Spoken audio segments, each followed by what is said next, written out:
Well, many Democratic-run cities have basically turned into war zones over the past few years, and now the crime wave is seeping into what used to be safe American suburbs. Now, you'd think Democratic leaders would learn their lesson, but no, they're actually doubling down on stupid. Starting January 1st of the year, Democratic Governor J.B. Pritzker will be turning loose countless violent criminals in jail back onto the streets throughout Illinois. You heard me correctly. If you committed crimes like this: second-degree murder, kidnapping, aggravated DWI or battery, arson, drug-induced homicide, and other horrific crimes, you've got the green light to get out of jail. And you won't be arrested going forward. Joining me now is retired Illinois Police Sergeant Betsy Brantner-Smith, who spent 29 years serving her community. She's also a spokeswoman for the National Police Association. Sergeant, thanks for joining us. Let's just get to it. What impact is this going to have on the people of Illinois?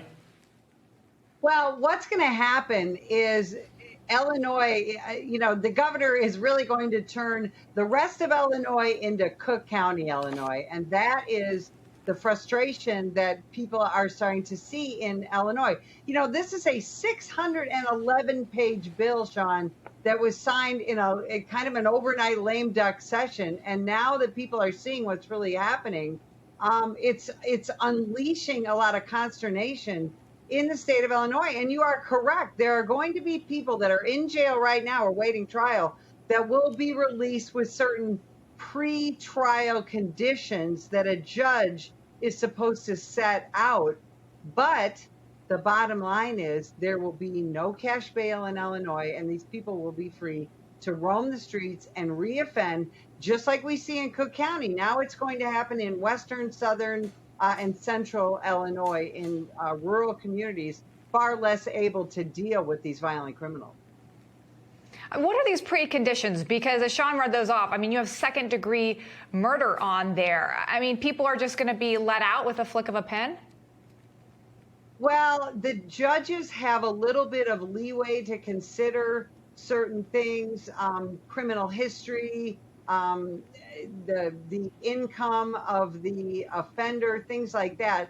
But when I read this bill, I see this, Lindsay, as very much a criminal-centric bill, not a victim-centric bill. And I think that's the biggest frustration. There are going to be people who have been victimized by kidnappers and burglars and robbers who are not being considered. We have the entire justice system in the United States has become pro-criminal instead of pro-victim. And this is going to burden law enforcement with having to rearrest people who are undoubtedly going to reoffend.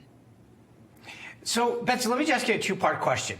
Who was the moron that came up with this idea? And secondly, do the people of Illinois realize what's about to happen?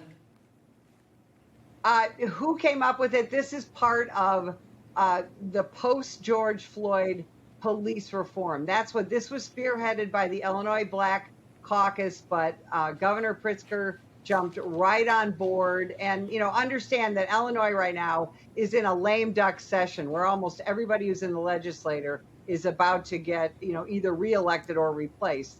And of course, the governor is up for reelection as well. And his opponent has been putting out ads saying how dangerous the Safety Act is. That's what it's called. And those ads are being called racist and inappropriate and this and that. So do the people of Illinois know? They are just now starting to know. And there is fear sweeping the rest of the state because, again, the rest of the state doesn't want to be Chicago with that 35% increase in violent crime from 2019 that Chicago is experiencing right now. We've got right now 460 homicide victims in the city of Chicago already this year. That's just in the city. That's going to happen in the rest of Illinois if the prosecutors and law enforcement don't get a handle on what's going to happen with this bill. Yeah, it doesn't seem like it's going to get any better once this bill goes into act in the new year. Sergeant, it's always good to see you. Thanks for being here. I think the Michigan Chamber of Commerce should run an ad being like, come to Michigan, because Illinois, you're going to get killed. Yeah. It's crazy. Thank you, Sergeant. Thanks for having me. You bet. All right, well, that is our show for this evening. Yeah, thanks for being part of our company. We look forward to seeing you tomorrow. And by the way, tomorrow we will analyze the results from tonight's key primaries. We'll talk about also the efforts to fight the Department of Education's proposals that would punish schools for distinguishing between boys and girls in locker rooms and dorms. Have a great night. We'll see you right back here tomorrow.